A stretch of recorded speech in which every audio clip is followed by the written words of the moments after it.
Assalamualaikum dan salam sejahtera. Bersama kami Berita di TV. Jangan lupa untuk follow Facebook Malaysia Deadline dan YouTube Deadline TV. Antara menarik hari ini, UMNO dah bungkus lipat. Kedudukan Pakatan Harapan di Sungai Petani ibarat menanti rebah. Teka-teki bilangan nama calon Menteri Besar dihantar ke Istana Selangor. JAKIM arah Jawatankuasa Tata Tertib bertindak segera. Bekas pimpinan UMNO Datuk Seri Adnan Yaakob mendakwa parti itu akan lenyap tidak lama lagi susulan kekalahan teruk pada pilihan raya negeri lalu. Menerusi satu video berdurasi 25 saat yang tular pada Selasa, bekas Menteri Besar Pahang itu berkata prestasi UMNO semakin merundum sekaligus dilihat tiada peluang untuk bangkit semula. Katanya UMNO pun dah nak bungkus lipat. Dalam video berkenaan, Adnan dilihat hadir memberi sokongan kepada pengurusi Perikatan Nasional Tan Sri Muhyiddin Yassin di Mahkamah Tinggi Kuala Lumpur. Bagaimanapun kenyataan Adnan membuat Muhyiddin terkejut dan mempersoalkan perkara itu. Katanya macam mana jadi begitu UMNO bungkus, banyak ceritanya. Sebelum itu, Hakim Mahkamah Tinggi Datuk Muhammad Jamil Hussein membuat keputusan melepaskan dan membebaskan Muhyiddin atas 4 tuduhan menggunakan kedudukannya untuk suapan berjumlah RM232.5 juta bagi Parti Pribumi Bersatu Malaysia. Perdana Menteri Datuk Seri Anwar Ibrahim tidak bersetuju dengan pendapat setengah pihak yang menyalahkan orang Melayu susulan prestasi buruk Pakatan Harapan Barisan Nasional dalam 6 pilihan raya negeri yang berakhir Sabtu lalu. Katanya keputusan tersebut yang menyaksikan gabungan itu tewas di banyak kerusi majoriti Melayu. Sebaliknya harus dijadikan sebagai cabaran oleh PH dan BN untuk menyantuni rakyat supaya memahami konsep madani. Katanya ia mengambil masa saya tidak setuju setengah pihak menyalahkan orang Melayu, menyalahkan kononnya kefahaman mereka bahawa mereka itu mudah terpengaruh dengan hasutan kaum dan agama, menakut-nakutkan China dan DAP. Saya tidak bersetuju, ini satu cabaran dan kita cuba menyantuni dan menjelaskan kepada mereka. Keputusan sapu bersih Perikatan Nasional di Terengganu dan diikuti dengan keputusan hampir serupa di Kelantan dan Kedah sebenarnya tiada kena-mengena dengan kelemahan PHBN tetapi lebih terkait dengan kekuatan sekutu bersatu dalam PN iaitu PAS. Jika dikaitkan kemarahan gelombang PN adalah kerana kehebatan PAS, maka analisis paling popular pula kegagalan Pakatan Harapan Barisan Nasional disebabkan lemahnya UMNO. Ini kali ketiga UMNO menjadi tumpuan analisis keputusan pilihan raya. Kali pertama pada pilihan raya umum ke-14 2018 memaksa Datuk Seri Najib Razak meletak jawatan Presiden UMNO. Kali kedua ialah ketika PRU15 yang mana BN memperoleh keputusan begitu buruk dengan kehilangan Perlis dan hampir terlepas Pahang dan Perak, manakala pada peringkat nasional pula hanya mampu meraih 30 kemenangan kursi parlimen.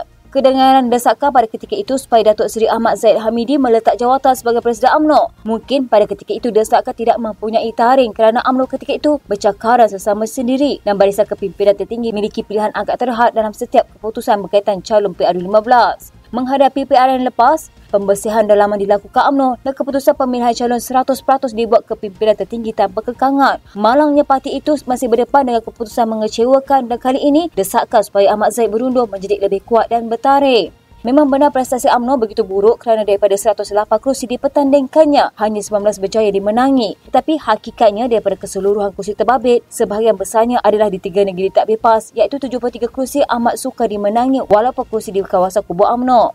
Statistik mempamerkan cita rasa pengundi Melayu terutama di Selangor jelas menunjukkan rasa syak wasangka dalam kalangan penyokong UMNO terhadap DAP begitu menebal dan sebab itu 22 kerusi dimenangi PN adalah di kawasan majoriti pengundi Melayu.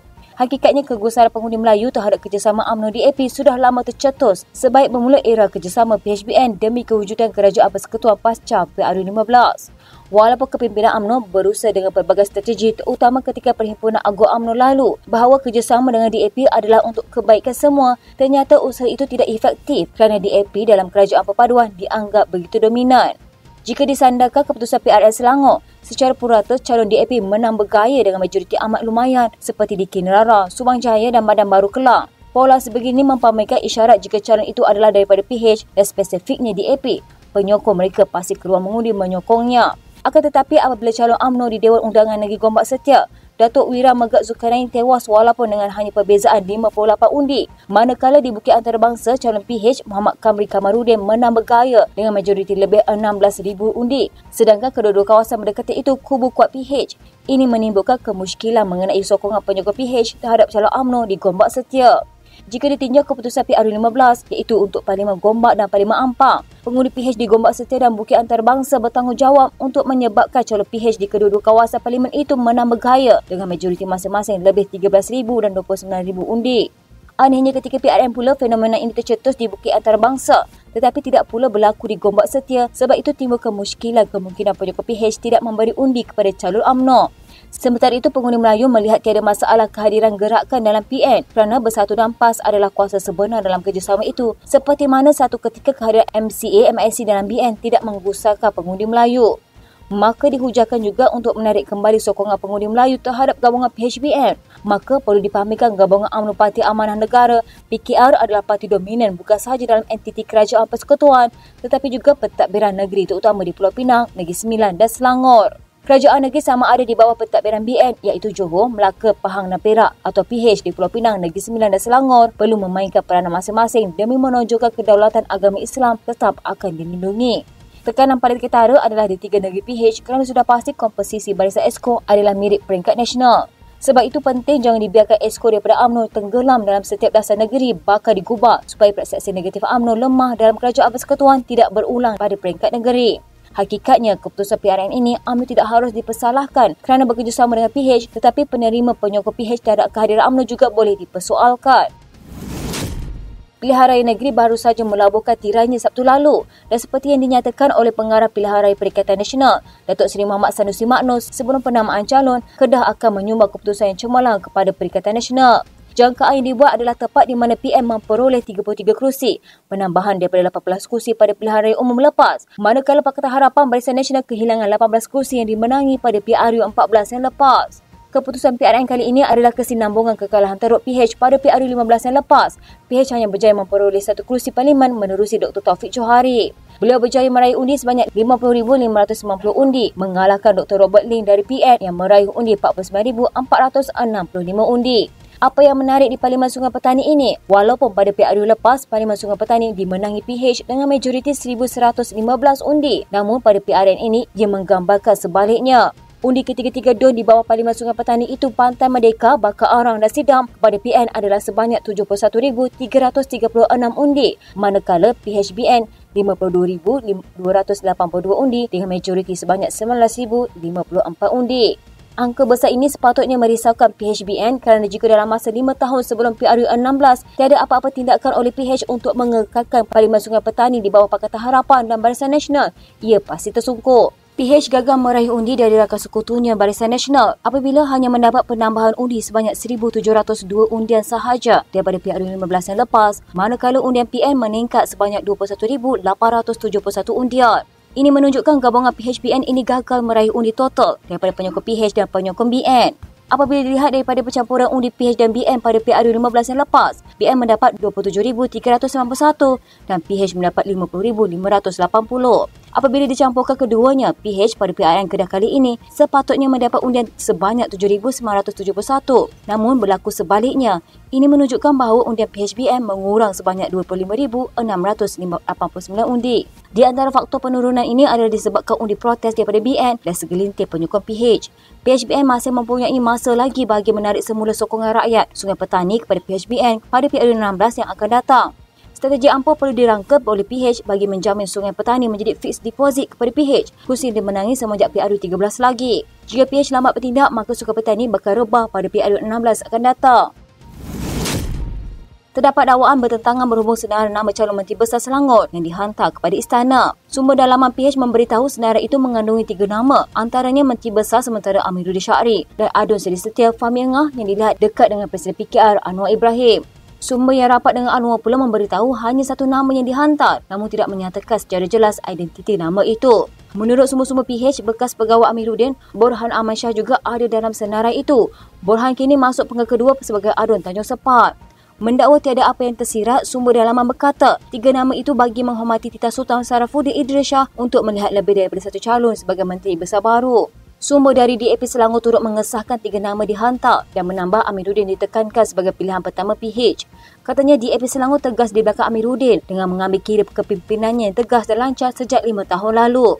Terdahulu timur spekulasi kepimpinan tertinggi PH merancang untuk mencalonkan Menteri Besar Selangor yang baru walaupun setelah Anwar berkata Amiruddin adalah pilihan utama PH sebelum PRN yang lalu. Desas-desus mendakwa Fahmi yang berkelulusan ijazah kedoktoran dalam bidang kejuruteraan aeronautik dari Imperial College London merupakan salah seorang calon yang mendahului senarai. Pilihan raya negeri pada Sabtu lalu yang pertama buat Amiruddin sebagai Menteri Besar sementara Selangor menyaksikan PM menebusi kubu kuat PH itu, terutamanya dari segi undi Melayu. Amiruddin bagaimanapun mendapat mempertahankan negeri itu menentang pengerusi PN Selangor, Azmin Ali yang dianggap sebagai mentornya sebelum dia berpaling tadah daripada PKR dan PH pada 2020. Mula menjadi Menteri Besar pada Jun 2018, Amiruddin mengambil alih jawatan itu daripada Azmin yang dinaikkan ke jawatan kabinet selepas PH menang pilihan raya umum 2018. Sementara itu, seorang pemimpin PH Selangor mengesahkan terdapat perbincangan mengenai pertukaran Menteri Besar. Bagaimanapun, dia tidak percaya Anwar atau mereka yang bersekutu dengannya akan dapat berbuat demikian. Katanya, Amiruddin terlalu kuat. Saya tidak fikir Perdana Menteri boleh mengambil risiko kehilangan kawalan Selangor dengan meletakkan Menteri Besar yang lemah. Sejak pilihan raya pada 13 Ogos lalu, Selangor merupakan satu-satunya negeri yang masih tanpa Menteri Besar kerana Majlis Angkat Sumpah tertangguh berikutan Sultan Syarafuddin Idris Shah menjalani rawatan perubatan di luar negara. Sultan Selangor telah berangkat kembali semalam dan istiadat angkat sumpah Menteri Besar dijangka akan berlangsung tidak lama lagi. Pada 2014, PKR pernah melakukan perubahan kepimpinan yang dikenali sebagai langkah kajang untuk menggantikan Menteri Besar Selangor ketika itu, Abdul Khalid Ibrahim. Selepas kali meletak jawatan, Istana Selangor meminta ketiga-tiga parti Komparan dan Pakatan Rakyat untuk mengemukakan lebih daripada 2 nama daripada parti masing-masing untuk jawatan Menteri Besar. PR merupakan gabungan parti yang memerintah Selangor ketika itu sebelum membentuk Pakatan Harapan. Walaupun PKR dan DAP memihak kepada Presiden PKR ketika itu Dr. Wan Azizah Wan Ismail, PAS yang merupakan sebahagian daripada gabungan PR ketika itu tidak bersetuju. Akhirnya PKR mengalihkan sokongannya kepada Azmin dan Sultan Selangor mengurniakan perkenan baginda. Di Johor pula, Arwah Macap On Hafiz Ghazi mengangkat sumpah sebagai Menteri Besar selepas pilihan raya negeri tahun lalu. Walaupun BN menyerahkan nama penyandang jawatan itu, Hasni Mohamad, kepada istana. Jabatan Kemajuan Islam Malaysia mengarahkan jawatan kuasa tata tertibnya menyiasat segera dakwaan ada pegawai agensi itu terlibat dalam kegiatan politik secara aktif. Ketua pengarahnya, Hakimah Muhammad Yusof berkata, tindakan diambil selepas jabatan terbabit dimaklumkan dan memandang serius isu yang tular sejak beberapa hari lalu. Kata Hakimah, tindakan dibuat berpandukan peraturan-peraturan pegawai awam, kelakuan dan tata tertib 1993. Katanya jabatan ini tidak akan teragak-agak untuk mengenakan tindakan tata tertib terhadap pegawai yang didapati melanggar persebaran peraturan ini. Baru-baru ini tular tangkap layar hantaran seorang pegawai JAKIM di media sosial yang dilihat memihak kepada parti politik tertentu sehingga menimbulkan kemarahan sesetengah pihak. Ia turut menimbulkan kebimbangan apabila individu terbabit turut memuat naik hantaran yang boleh dianggap berunsur keganasan pada media sosialnya. Hakimah berkata semua kaki tangan JAKIM perlu sentiasa mematuhi peraturan yang berkuat kuasa selain tidak melakukan sebarang tindakan yang boleh menjejaskan integriti dan imej perkhidmatan awam. Katanya JAKIM tidak akan teragak-agak untuk mengenakan tindakan tata tertib terhadap pegawai yang didapati melanggar sebarang peraturan. Sekian berita hangat pagi di TV pada hari ini. Jangan lupa untuk follow Facebook Malaysia Deadline dan YouTube Deadline TV.